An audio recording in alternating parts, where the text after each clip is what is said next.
मैं आपके साथ शेयर करने जा रही हूँ एक और रेसिपी। उम्मीद है आपको पसंद आएगी। आप इसको ज़रूर देखिएगा और हमें कमेंट्स बॉक्स में बताइएगा आपको कैसी लगी। आप हमारी वीडियो को पूरा देखिएगा और अपने दोस्तों के साथ शेयर कीजिए। बिस्मिल्लाहिर्रहमानिर्रहीम, अस्सलाम वालेकुम। उम्मीद है आप सब खैरियत से होंगे। कुकिंग क्रिस्पी फूड में आपका वेलकम है। मैं आपकी खिदमत में हाज़िर हूँ एक और रेसिपी के साथ। मैं आज आपके साथ मिलकर बनाऊंगी नहायत ही आसान और बिल्कुल बजट में रहने वाली खीर, यानी कि बहुत कम खर्चे में आप बहुत जल्दी खीर बना सकते हैं। एक प्याली मैंने ली है चावलों की, इतनी ही मैंने इसको 2 घंटे पानी में भिगो के रखा है। अच्छे से पानी में इनको धो लिया है और जितनी हमने चावल लेने हैं उतनी ही हमने चीनी लेनी है। चावल आप टोटा भी ले सकते हैं, साबुत भी ले सकते हैं, जो आपके पास आसानी से अवेलेबल हो आप वो चीज़ ट्राई कर सकते हैं। साथ ही मैंने लिए 2 ब्रेड के स्लाइस और ये 4 से 5 अदद 8 अदद मैंने, ये छोटे रस हैं मेरे पास, आप चाहें तो बड़े भी ले सकते हैं। रस और ब्रेड डालने का मकसद ये है कि जैसे कि खीर में खोया डाला जाता है उससे बहुत अच्छा टेस्ट आता है, इसी तरह हम ये इसकी खोए की जगह हम लोग ये रस और ब्रेड इस्तेमाल करेंगे, हमारा जो खोए की कमी को पूरा करेगा।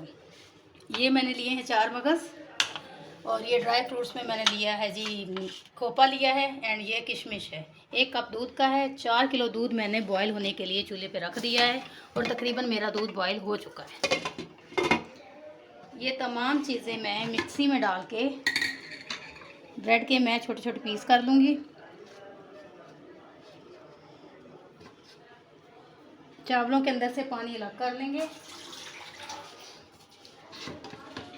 ये नहायत ही मज़ेदार खीर बनेगी और आपके बजट में बनेगी, आपको बहुत ज़्यादा खर्चा करने की ज़रूरत नहीं।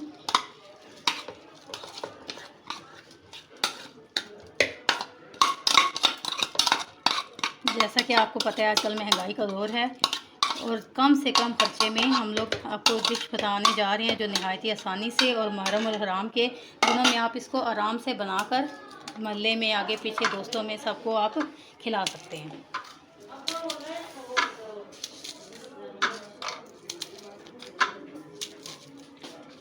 चार किलो दूध मैंने ऊपर चढ़ा दिया चूल्हे पे, वो बॉईल हो रहा है। 1 कप दूध मैंने इसके अंदर डाला है। इसको मैं सारी चीज़ों को मिक्सी में डाल के ग्राइंड कर लूँगी।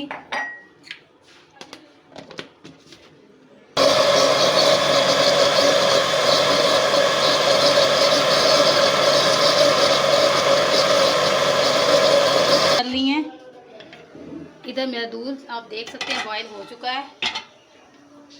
ये दूसरी दफ़ा बॉईल हो रहा है। एक दफ़ा मैंने इसको पहले बॉईल कर लिया था। आप चाहें तो खुला दूध भी ले सकते हैं, डब्बे का दूध भी ले सकते हैं, जो आपकी बजट में आए आप वो दूध इस्तेमाल कर सकते हैं।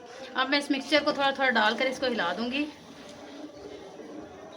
और इसको बहुत ही नहायत ही आस्था चूल्हे पर पकाऊँगी। नहायत ही मज़ेदार खीर बनेगी, आप ज़रूर ट्राई कीजिएगा। किसी खोए की ज़रूरत नहीं है, किसी मलाई की डालने की ज़रूरत नहीं है आपको। इन चीज़ों से ही आपकी इंशाल्लाह बिल्कुल ऐसे खीर बनेगी जैसे होटल या रेस्टोरेंट पे बनाई जाती है।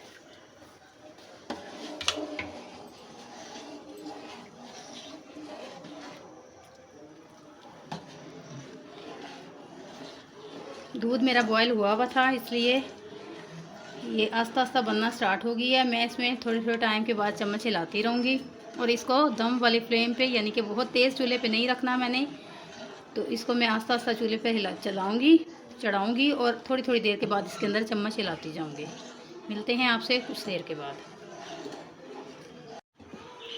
बिस्मिल्लाहिर्रहमानिर्रहीम। ये देखें आप नाज़रीन, हमारी खीर काफ़ी हद तक मिक्स हो चुकी है और बिल्कुल यकजान होती जा रही है, लेकिन हमने इसको आस्ता से चूल्हे पर दम पर पकाते रहना है। कम से कम अभी हमारा 1 घंटा लग जाएगा इसको पकाने में। इसको जितनी आस्था चूल्हे पे आप बनाएंगे उतनी मज़े की बनेगी, उतना ही इसका कलर चेंज होगा।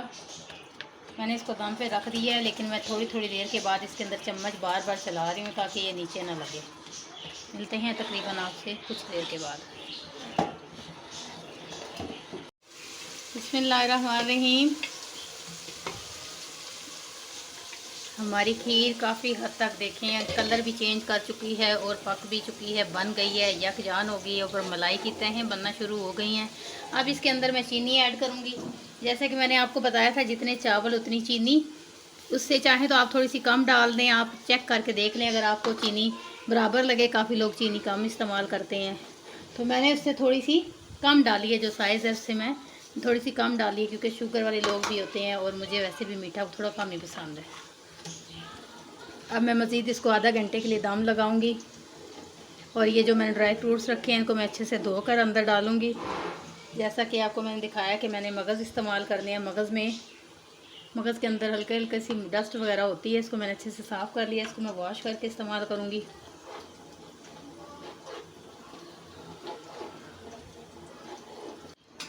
बिस्मिल्लाहिर्रहमानिर्रहीम। हमारी खीर तकरीबन तैयार हो चुकी है। थोड़ा सा इसमें फ़र्क रह गया, हमने इसको मज़ीद थिक करना है। अब जैसे कि मैंने आपको ड्राई फ्रूट्स बताए थे, इसमें से मैं आधे आधे ड्राई फ्रूट्स अंदर डाल दूँगी। कुछ मैं गार्निश के लिए रख लूँगी। ये 4 मगज़ को मैंने अच्छे से वॉश कर लिया है।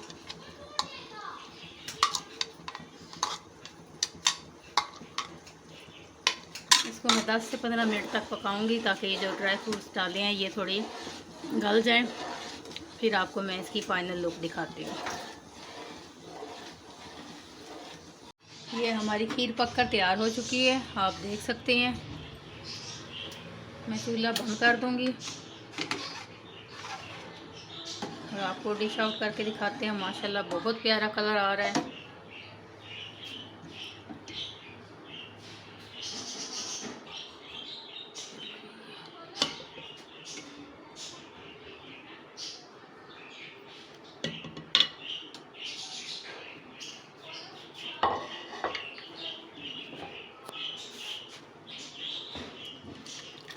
आप चाहें तो इसको थोड़ा और गाढ़ा मज़ीद कर सकते हैं, लेकिन मुझे इतनी ही पसंद है। मैं इतनी ही नॉर्मल में रखती हूँ, ना बहुत थिक और ना ही बहुत लिक्विड में। जैसे कि है या रेस्टोरेंट में या शादियों पे खीर मिलती है, बिल्कुल वैसी ही ये भी ठंडी होकर मज़ीद घनी हो जाएगी। हम आपको इसकी फ़ाइनल लुक थोड़ी देर में दिखाएंगे ठंडा करके। मैंने डेकोरेशन के लिए इसके ऊपर ये जो मैंने आपको बताया था, मैंने 4 मगज़ रखे हुए हैं, इसको मैं डालूँगी।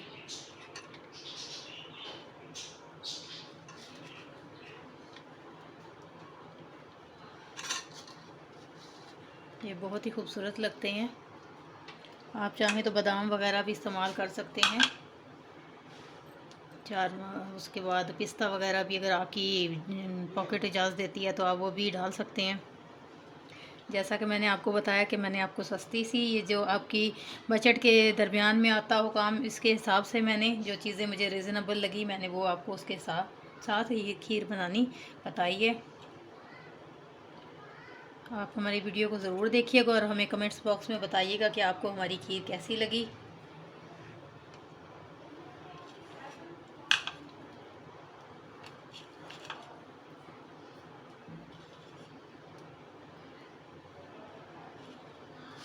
ये देखिए माशाल्लाह बहुत खूबसूरत लग रही है। आप हमारी वीडियो को देखिएगा, लाइक कीजिएगा, चैनल को सब्सक्राइब कीजिएगा, अपनी दुआओं में याद रखिएगा। जहाँ भी रहें खैर आफियत से रहें। अगली वीडियो तक के लिए अल्लाह हाफ़िज़।